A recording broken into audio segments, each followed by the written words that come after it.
हाँ जी, good morning बेटा, हाउ आर यू?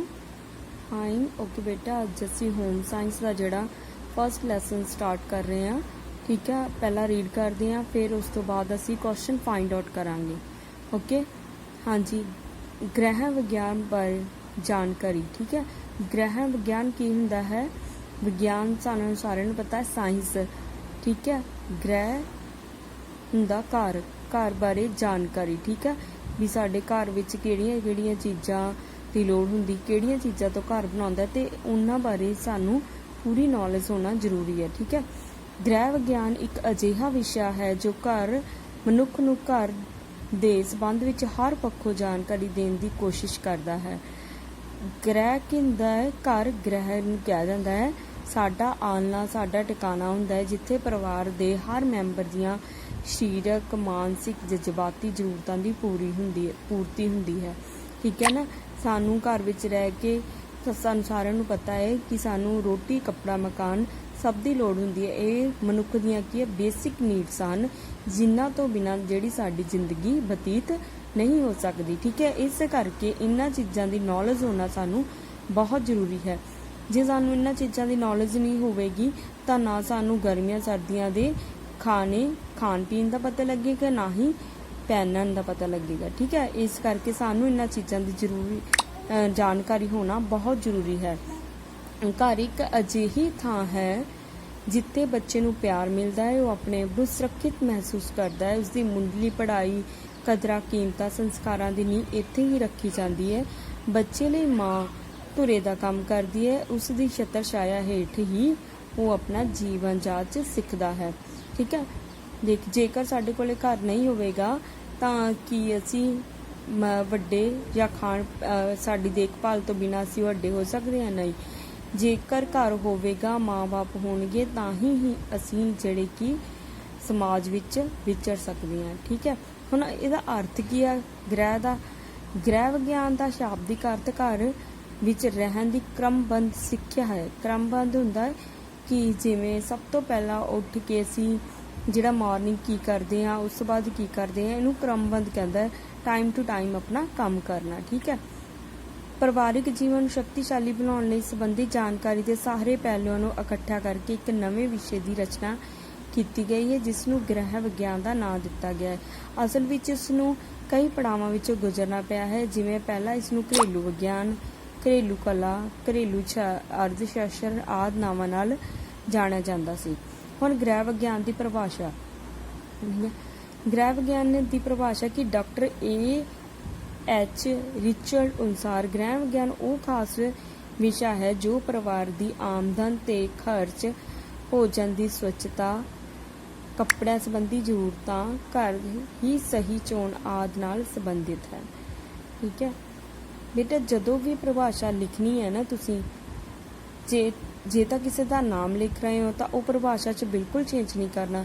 जे तुसीं क्या अपने वालों लिख रहे हो उस परिभाषा नूं, फिर तुसीं उहदे विच अपने अकॉर्डिंग चेंज कर सकते हो। पर जे किसी का नाम लिख लिया उस परिभाषा विच चेंज नहीं करना, क्योंकि किसी की कई गल नूं असीं बदल नहीं सकते। ठीक है, इहदे विचों एक परिभाषा फर्स्ट हो गई है, दूसरी असीं लै लैंदे आ राजमल देवदास दी परिभाषा। ठीक है, ਉਹਦੇ 'ਚ ਕੀ ਹੈ, ਜ਼ਿੰਦਗੀ, समाज ਅਤੇ देश ਦੇ ਉਹਨਾਂ ਸਾਰੇ ਪਹਿਲੂਆਂ ਨਾਲ ਸੰਬੰਧ ਰੱਖਦਾ ਹੈ ਜੋ ਵੱਖ-ਵੱਖ ਵਿਗਿਆਨਾਂ ਤੋਂ ਲਈ ਜਾਣਕਾਰੀ ਦਾ ਸੰਯੋਜਨ ਕਰਕੇ ਮਨੁੱਖ ਦਾ ਆਲਾ ਦੁਆਲਾ, ਪਰਿਵਾਰ ਦਾ ਪੋਸ਼ਣ, ਵਸੀਲਿਆਂ ਦੀ ਵਿਵਸਥਾ, ਬਾਲ ਵਿਕਾਸ, ਉਪਭੋਗੀ ਸਮਰੱਥਾ ਪੈਦਾ ਕਰਦਾ ਹੈ। ਗ੍ਰਹਿ ਵਿਗਿਆਨ ਇੱਕ ਅਜਿਹੀ ਕਲਾ ਹੈ ਜਿਸ ਵਿੱਚ ਵਿਗਿਆਨ ਅਤੇ ਤਕਨੋਲੋਜੀ ਦੀ ਜਿਹੜੀ ਉੱਨਤੀ ਦਾ उपयोग करके उसनूं ग्रह विज्ञान लई की इस्तेमाल किया गया है। इस तरह ग्रह विज्ञान की पूरी जानकारी तो बिना असीं ग्रह व्यवस्था का हर पहलू प्रभावित हुंदा है।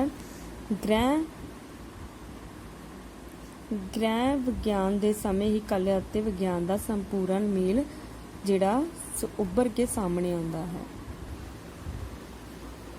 हुण ग्रह इहदा महत्व की है, सानूं इहदी क्यों जानकारी होनी चाहिए है? ग्रह विज्ञान की सिक्ख्या नूं अजकल बहुत महत्व दिता जाता है। इस तो बिना खासकर इस्त्रियां की सिक्ख्या नूं अधूरा मन्निया जाता है, क्योंकि चंगी गृहिणी ही चंगी माँ बनने ਬਣਨ ਲਈ ਇਸ ਵਿਸ਼ੇ ਦੀ ਕੀ ਆ ਪੜ੍ਹਾਈ ਬਹੁਤ ਜ਼ਰੂਰੀ ਹੈ। ਠੀਕ ਹੈ, ਹੌਲੀ ਹੌਲੀ ਲੜਕੀਆਂ ਦੀ ਪੜ੍ਹਾਈ ਵੱਲ ਧਿਆਨ ਦਿੱਤਾ ਜਾਣ ਲੱਗਾ। ਜੇਕਰ ਸਾਨੂੰ ਇਹਨਾਂ ਚੀਜ਼ਾਂ ਦੀ ਜਾਣਕਾਰੀ ਨਾ ਹੋਵੇਗੀ ਤਾਂ ਅਸੀਂ ਆਪਣਾ ਪਾਲਣ ਪੋਸ਼ਣ ਵੀ ਨਹੀਂ ਕਰ ਸਕਾਂਗੇ ਔਰ ਆਪਣੇ ਜਿਹੜੇ ਬੱਚਿਆਂ ਦਾ ਜਾਂ ਘਰ ਵਿੱਚ ਹੋਰ ਮੈਂਬਰਾਂ ਦਾ ਪਾਲਣ ਪੋਸ਼ਣ ਨਹੀਂ ਕਰ ਸਕਦੇ। ਇਸ ਕਰਕੇ ਸਾਨੂੰ ਗ੍ਰਹਿ ਵਿਗਿਆਨ ਦੀ ਜਾਣਕਾਰੀ ਹੋਣਾ ਬਹੁਤ ਜ਼ਰੂਰੀ ਹੈ। ਹੁਣ ਇਹਦਾ ਉਦੇਸ਼ ਕੀ ਆ, ਕਿਉਂ ਇਹ ਕੋਈ ਨਾ ਹਰ ਚੀਜ਼ ਦਾ ਕੋਈ ਨਾ ਕੋਈ ਉਦੇਸ਼ ਹੁੰਦਾ। ਹੁਣ ਇਸਦਾ ਉਦੇਸ਼ ਕੀ ਆ, ਮਨੁੱਖ ਦਾ ਸਰਵਪੱਖੀ ਵਿਕਾਸ ਅਤੇ ਪਰਿਵਾਰ ਦੇ ਮੈਂਬਰਾਂ ਦੀ ਵਿਅਕਤੀਗਤ ਵਿੱਚ ਸੁਧਾਰ ਲਿਆਉਣਾ, ਪਰਿਵਾਰ ਨੂੰ ਉਪਲਬਧ ਸਾਧਨਾਂ ਦੁਆਰਾ ਵਿੱਚ ਸੁਧਾਰ, ਮਨੁੱਖ ਨੂੰ ਚੰਗੇ ਜੀਵਨ ਲਈ ਤਿਆਰ ਕਰਨਾ। ਠੀਕ ਹੈ, ਵਿਅਕਤੀ ਨੂੰ ਪਰਿਵਾਰ ਵਿੱਚ ਚੰਗੇ ਢੰਗ ਨਾਲ ਰਹਿਣ ਦੀ ਸਿੱਖਿਆ ਦੇਣਾ, ਸਾਇੰਸ ਅਤੇ ਤਕਨਾਲੋਜੀ ਦੀ ਆਧੁਨਿਕ ਜਾਣਕਾਰੀ ਅਤੇ ਗ੍ਰਹਿ ਵਿਗਿਆਨ ਵਿਸ਼ੇ ਦੀ ਪੜ੍ਹਾਈ ਨਾਲ ਅਸੀਂ ਪਰਿਵਾਰਿਕ ਜੀਵਨ ਵਿੱਚ ਵੀ ਸੁਧਾਰ ਲਿਆ ਕੇ ਸੁਖਦਾਈ ਜੀਵਨ ਜਿਹੜਾ ਪਰਿਵਾਰ ਬਣਾ ਸਕਦੇ ਹਾਂ। ਠੀਕ ਹੈ, ਇਹਦਾ ਖੇਤਰ ਕਿੱਥੇ ਕਿੱਥੇ ਆ ਵੀ ਕਿਹਨਾਂ ਜਗ੍ਹਾ 'ਚ ਫੈਲਿਆ ਹੋਇਆ ਹੈ। ਇਹ ਕੀ ਆ, ਇਹ ਹੈਗਾ ਸਮਾਜਿਕ ਸ਼ਾਖਾਵਾਂ ਹੀ ਆ, ਜਿਵੇਂ ਭੌਤਿਕ ਵਿਗਿਆਨ ਹੋ ਗਿਆ, ਰਸਾਇਣਿਕ ਵਿਗਿਆਨ ਹੋ ਗਿਆ, ਜੀਵ ਵਿਗਿਆਨ ਹੋ ਗਿਆ, ਸਮਾਜ ਸ਼ਾਸਤਰ ਹੋ ਗਿਆ, ਮਨੋਵਿਗਿਆਨ, ਅਰਥ ਸ਼ਾਸਤਰ, ਜਿਨ੍ਹਾਂ ਦਾ ਸੰਯੋਜਨ ਕਰਕੇ ਗ੍ਰਹਿ ਵਿਗਿਆਨ ਦੇ ਵਿਸ਼ੇ ਦੀ ਸਥਾਪਨਾ ਕੀਤੀ ਗਈ ਹੈ। ਠੀਕ ਹੈ, ਹਾਂਜੀ ਬੇਟਾ, ਭੋਜਨ ਅਤੇ ਪੋਸ਼ਣ ਵਿਗਿਆਨ। ਹੁਣ ਸਾਡੀ ਮੁੱਢਲੀ ਜਿਹੜੀ ਲੋੜ ਕੀ ਆ, ਭੋਜਨ ਆ। ਭੋਜਨ ਤੋਂ ਬਿਨਾਂ ਨਾ ਤਾਂ ਅਸੀਂ ਜਿਹੜੇ ਕਿ ਵੱਧ ਫੁੱਲ ਸਕਦੇ, ਨਾ ਹੀ ਜਿਉਂਦੇ ਰਹਿ ਸਕਦੇ ਹਾਂ। ਠੀਕ ਹੈ, ਇਸ ਕਰਕੇ ਭੋਜਨ ਸਾਡੀ ਮੁੱਢਲੀ ਲੋੜ ਹੈ। ਜੇ ਭੋਜਨ ਹੀ ਨਾ ਲਵਾਂਗੇ ਤਾਂ ਸਾਡਾ ਜੀਣਾ ਜਿਹੜਾ ਅਸੰਭਵ ਹੈ। ਇਸ ਕਰਕੇ ਸਾਨੂੰ ਸਹੀ ਟਾਈਮ 'ਤੇ ਸਹੀ ਭੋਜਨ ਦੀ ਜਾਣਕਾਰੀ ਹੋਣਾ ਬਹੁਤ ਜ਼ਰੂਰੀ ਹੈ। ਵਸਤਰ ਵਿਗਿਆਨ, ਕੱਪੜਿਆਂ ਦੀ ਜਾਣਕਾਰੀ ਬਾਰੇ ਵੀ ਸਾਨੂੰ ਕਿਹੜੇ ਕੱਪੜੇ ਕਿਹੜੇ ਮੌਸਮ ਵਿੱਚ ਪਾਉਣੇ ਚਾਹੀਦੇ ਹਨ ਅਤੇ ਕਿਸ ਤਰ੍ਹਾਂ ਪਾਉਣੇ ਚਾਹੀਦੇ ਹਨ। ਠੀਕ ਹੈ, ਇਸ ਬਾਰੇ ਜਾਣਕਾਰੀ ਹੋਣਾ ਵੀ ਬਹੁਤ ਜ਼ਰੂਰੀ ਹੈ। ਨੈਕਸਟ ਆ ਜਿਹੜਾ ਗ੍ਰਹਿ ਵਿਗਿਆਨ। ਗ੍ਰਹਿ ਵਿਗਿਆਨ ਹੁੰਦਾ ਵਾ ਘਰ ਬਾਰੇ ਜਾਣਕਾਰੀ। ਹੁਣ ਘਰ ਬਣਾਉਣ ਲਈ ਸਾਨੂੰ ਇਹ ਪਤਾ ਹੋਣਾ ਚਾਹੀਦਾ ਕਿ ਘਰ ਕਿਹੋ ਜਿਹੀ ਜਗ੍ਹਾ 'ਤੇ ਹੋਣਾ ਚਾਹੀਦਾ ਹੈ, ਉਸ ਲਈ ਕਿਹੜੀਆਂ ਚੀਜ਼ਾਂ ਦੀ ਚੋਣ ਕਰਨੀ ਚਾਹੀਦੀ ਹੈ, ਉਹ ਸਾਡਾ ਆਲਾ ਦੁਆਲਾ ਕਿਸ ਤਰ੍ਹਾਂ ਦਾ ਹੋਣਾ ਚਾਹੀਦਾ ਹੈ, ਜਾਂ ਸਾਡਾ ਜਿਹੜਾ ਘਰ ਅਜਿਹੀ ਮਤਲਬ ਕਲੋਨੀ ਜਾਂ ਖੇਤਰ ਵਿੱਚ ਹੋਣਾ ਚਾਹੀਦਾ ਹੈ ਜਿੱਥੇ ਸਾਡੇ ਲਈ ਸਾਰੇ ਜਿਹੜੇ ਆ ਜੀਵਨ ਜਿਉਣ ਲਈ ਸਾਧਨ ਉਪਲਬਧ ਹੋਣ। ਠੀਕ ਹੈ, ਬਾਲ ਵਿਕਾਸ ਅਤੇ ਪਰਿਵਾਰਿਕ ਸੰਬੰਧ।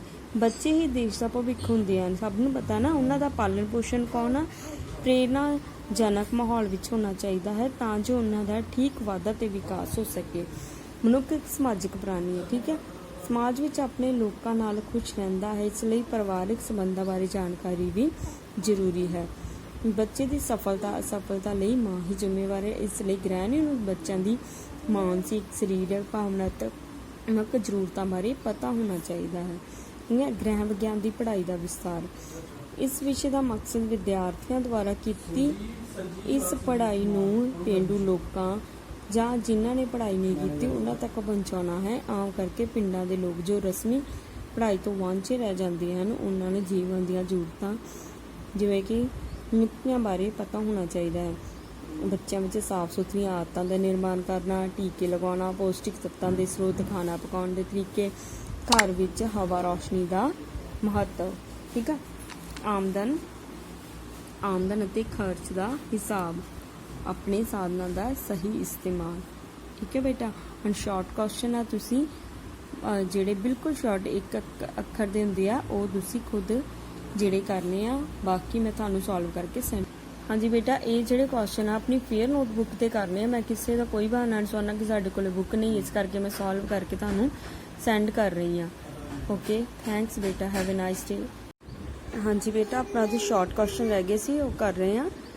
ਗ੍ਰਹਿ ਵਿਗਿਆਨ ਵਿਸ਼ੇ ਨੂੰ ਪਹਿਲਾਂ ਕਿਹੜੇ ਨਾਮ ਦਿੱਤੇ ਜਾਂਦੇ ਸਨ?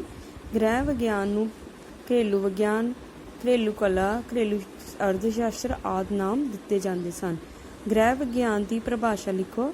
Doctor A.H. ਰਿਚਰਡ ਅਨੁਸਾਰ ਗ੍ਰਹਿ ਵਿਗਿਆਨ ਉਹ ਖਾਸ ਵਿਸ਼ਾ ਹੈ ਜਿਸ ਵਿੱਚ ਪਰਿਵਾਰ ਦੀ ਆਮਦਨ ਤੇ ਖਰਚ, ਕੱਪੜਿਆਂ ਸੰਬੰਧੀ ਲੋੜਾਂ, ਭੋਜਨ ਦੀ ਸਵੱਛਤਾ ਤੇ ਘਰ ਦੀ ਸਫਾਈ ਦੀ ਚੋਣ ਆਦਿ ਨਾਲ ਸੰਬੰਧਿਤ ਹਨ। ਠੀਕ ਹੈ, ਗ੍ਰਹਿ ਵਿਗਿਆਨ ਨੂੰ ਕਿੰਨੇ ਖੇਤਰਾਂ ਵਿੱਚ ਵੰਡਿਆ ਗਿਆ ਹੈ? ਗ੍ਰਹਿ ਵਿਗਿਆਨ ਨੂੰ ਮੁੱਖ ਤੌਰ 'ਤੇ ਹੇਠ ਲਿਖੇ ਖੇਤਰਾਂ ਵਿੱਚ ਵੰਡਿਆ ਗਿਆ ਹੈ।